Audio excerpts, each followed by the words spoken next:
let me ask you a question. When you woke up this morning, did you choose your mood or did you just fall into one? Because here's the truth. Most people wake up, check their phone, see a message they didn't expect, or think about something stressful, and instantly they hand over the keys to their mood. They react instead of decide. They drift instead of direct. But what if I told you your mood is not something that happens to you? Your mood is something you create. Your mood is your mental home. And just like you wouldn't live in a house filled with trash, stress, and clutter, why on earth would you settle for a mind that feels toxic, defeated, or negative? You've got to treat your internal world like sacred ground. And that starts with consciously choosing how you feel. It's not about fake positivity. It isn't about lying to yourself. It's about owning your power to shape your emotional world. It's about recognizing that how you feel isn't just based on your circumstances, but on the meaning you give those circumstances. You see, emotion comes from motion. If you change the way you move, the way you breathe, the way you stand, you will feel different. That's not philosophy, that's neurochemistry. Try this. Stand up, shoulders back, chest up, breathe deep, smile. It doesn't matter if you're in the middle of the worst day of your life, just that shift in your body tells your brain, we're okay, we've got this. That alone can begin to alter your mood. Your physiology controls your psychology. So let's get practical. What are the triggers that shift your mood for the worse? Is it scrolling social media first thing in the morning? Is it spending too much time with energy drainers? Identify those triggers. Then interrupt them. Now ask yourself, what are the rituals that would prime a powerful mood? Maybe it's 5 minutes of gratitude. Maybe it's listening to music that lights a fire in your soul. Maybe it's writing down your goals with intensity. Whatever it is, lock it in. Moods don't show up randomly. They're programmed by your habits. When you master your rituals, you master your day. And when you master your day, you master your life. You can't live an extraordinary life with an ordinary mood. You've got to condition your emotional muscles daily, just like your physical ones. And let's be honest, there will be days when life will test you. You'll get knocked down. You'll be exhausted. But even then, you get to decide whether you stay in a suffering state or shift into a resourceful one. Why let the world choose your mood when you were born with the power to create it? So don't wait for a reason to feel good. Be the reason. Don't look for permission to be joyful. Own it. Decide that no matter what happens outside, you control what happens inside. Because life isn't about avoiding the storm. It's about learning to dance in the rain. And it all begins the moment you decide to choose a good mood. Every day, no matter what. Most people move through life thinking their emotions are automatic responses to the world around them. Something happens, and boom, you're angry. You get a compliment, and suddenly you feel happy. But the truth is, your mood isn't some mysterious force that shows up uninvited. It's a decision, moment-by-moment choice you make based on what you focus on, the meaning you assign to things, and how you direct your inner world. When you realize that your mood is within your control, everything changes. You stop being a puppet of circumstance and become the creator of your experience. Imagine this. 2 people wake up to the same rainy morning. One curses the weather, feels sluggish, and complains all day about how everything goes wrong. The other sees the rain as peaceful, uses the time indoors to be productive, and ends the day feeling calm and satisfied. The weather didn't change. What changed was the choice in perception. That shift in interpretation shaped their emotional state. That's what most people never understand. It's not the event that creates your mood. It's the meaning you attach to the event. And meaning is a choice. Now, of course, we've all been conditioned. From childhood, we learn patterns. Maybe you learn that stress means panic, that silence means rejection, that success feels too good to be true. But just because a pattern has been practiced doesn't mean it's permanent. You can interrupt it. You can question it. You can replace it. The moment you catch yourself spiraling into a bad mood, you have the opportunity to stop and ask, what else could this mean? What am I focusing on? What am I choosing to feel right now? That self-awareness is where the shift begins. It's not about pretending everything is fine. It's about choosing the state that best serves you in any situation. Because being in a good mood doesn't just feel better, it allows you to make better decisions, treat people with more kindness, respond rather than react, and lead with purpose instead of fear. Think about it. When you're in a good mood, don't you handle problems better? Aren't you more creative, more present, more patient? That's because your state is your foundation. And when the foundation is strong, everything you build on top of it becomes stronger too. Choosing your mood means becoming the gatekeeper of your emotional home. You decide who or what gets to influence it. You don't give that power away lightly. It doesn't mean you won't feel sad or frustrated. Those are natural emotions, but it means you don't live there. You visit, you learn, you feel, and then you choose to move forward. You choose to raise your energy. You choose to show up differently. You choose to own your state rather than surrender it. This isn't a one-time shift. It's a daily practice, a muscle that gets stronger every time you use it. The more you take ownership of your emotional state, the more confident, resilient, and fulfilled you become. Life will throw challenges your way, but when you've trained yourself to choose a good mood, even when it's hard, you become unstoppable. Because no matter what's going on around you, the real power lies in how you choose to feel within. Your emotional state is not just about how you feel, it's about how you function. When you're in a good mood, you communicate with more clarity, you listen better, and you make decisions from a place of strength rather than fear. That emotional state, that mood you choose, becomes the lens through which you experience everything. If you're in a negative state, everything feels heavier, more frustrating, more difficult. But if you're in an empowered, energized, optimistic state, even the toughest problems seem manageable. That's the power of emotional control. It directly shapes your behavior, your performance, and your results. Think about it. You don't get results based on your talent alone. You get results based on the state you're in when you're using that talent. Two people can have the same knowledge, the same training, the same opportunities. One thrives and the other struggles. Why? Because one knows how to manage their emotional state in pressure moments. The one who chooses calm over panic, focus over distraction, courage over fear, they lead the room, close the deal, make the move. They act from the right place. And the right place always begins with choosing the right mood. Your mood affects how you see people.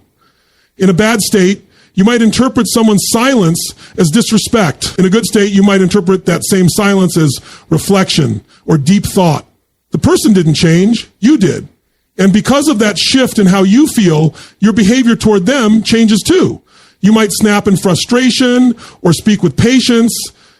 That single choice impacts your relationships, your influence, your leadership. The ripple effect is real.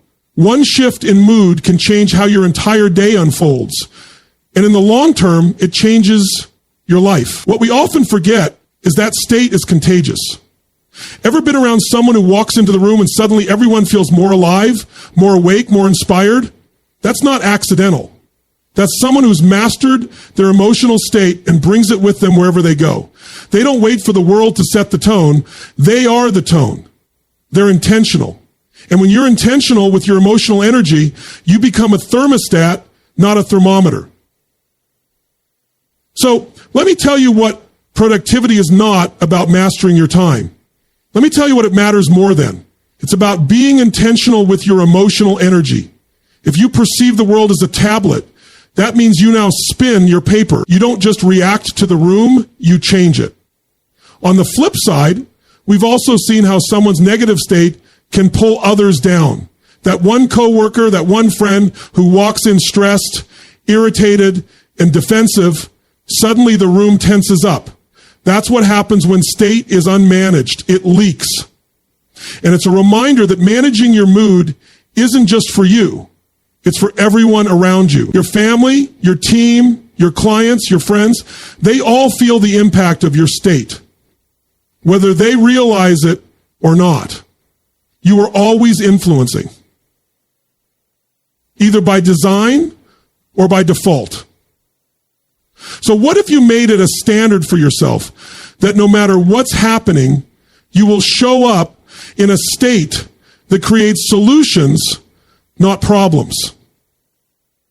What if you trained yourself to feel empowered when others feel helpless? What if your emotional strength became the anchor for others in chaos?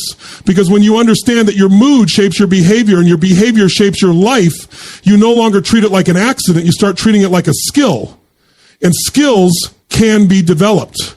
You can train yourself to get into a peak state. You can condition your nervous system to choose gratitude over resentment, presence over distraction, strength over weakness. It's not about being perfect. It's about being committed to choosing better again and again, every single day. When you do that, your actions align with your purpose. Your behavior reflects your best self. And that's how powerful lives are built. Not through luck or chance, but through choosing your state, managing your mood, and directing your destiny. The body is the fastest way to change the mind. It's one of the most overlooked truths about emotional strength. People think they have to wait until they feel better to move better, but it works the other way around. You don't wait for a good mood, you generate it.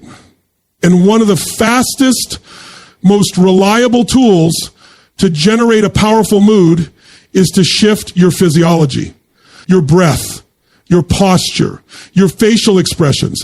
These are the levers that can pull you out of anxiety, stress, frustration, or even depression if you learn to master them consistently. Let's make it practical. Think of a time when you felt strong, confident, and full of life. How were you standing? How were you breathing? What was your energy like? You weren't slouched over, head down with shallow breath. You had presence. You had movement. You were upright, alert, maybe even smiling. That wasn't just a reflection of how you felt. It was a creator of how you felt. The body sends signals to the brain constantly, and when your body moves like you're confident, your brain starts to release chemicals that align with that signal. It's biology, not guesswork. Now imagine trying to feel joy while standing still, staring at the floor, shoulders slumped. Doesn't work. That posture communicates defeat. That breath tells the body we're under threat. And the brain responds with emotional signals that match. This is why so many people feel stuck emotionally, because they stay stuck physically. They sit for hours, barely breathe deeply, and wonder why motivation never arrives. But you don't need motivation to move. You need movement to spark motivation. Every emotion has a posture, a movement, a rhythm. Think about excitement. It's fast, loud, upright. Think about sadness. It's slow, low energy, withdrawn. By shifting your body's rhythm, you interrupt the pattern of the emotion. You begin to break the cycle. And if you combine that with intentional focus, like thinking of what you're grateful for or visualizing your goals, your state transforms entirely. It's not magic, it's strategy. This is about using your body as a tool, not just a shell. Breathing is one of the most powerful tools in this process. Most people breathe shallow, especially when under pressure. That tells the nervous system we're not safe. But the moment you take deep, full breaths from the diaphragm, you signal to the body and brain that we are in control. Just 3 or 4 deep breaths can lower cortisol levels and begin to shift your emotional state. It's available to you anywhere, no app, no device, no environment required. Your face is another trigger. Neuroscience has proven that smiling, even when you don't feel happy, can activate the brain's reward system. So you don't smile because you feel good, you smile to feel good. Movement, breath, and expression are 3 levers you can pull at any moment to take back control of your state. This is not about pretending life is always good. It's about recognizing that when life isn't, you still have tools. You are never powerless because your body is always with you. And your body is a mood generator, a mood amplifier, a mood transformer. But you have to use it with intention. If you want to build emotional strength, train your body, not just for health, but for energy. Use movement to command presence. Use breath to center yourself in chaos. Use posture to declare who you are, even when your circumstances don't reflect it yet. You may not be able to control every thought or external situation, but you can control your physiology. And through that, you take back the power to influence your internal world. The shift doesn't have to take hours. Sometimes it only takes seconds. If you just remember to use what's already yours every day, whether you realize it or not, you are shaping your mood through the small rituals you engage in. From the moment you open your eyes in the morning to the last few thoughts before sleep, you are training your mind and body to expect certain emotions. People often wonder why they feel stuck in negative cycles, why stress or sadness keeps returning, why they struggle to maintain peace or joy. The answer is usually hidden in the rituals, those repeated patterns of thought, action, and focus that slowly become who we are emotionally. Your mood is not created by chance. It is sculpted by repetition. Wake up and check your phone immediately. You're likely setting yourself up for distraction and stress before your feet even touch the ground. Start your day rushing, reacting, and scrolling.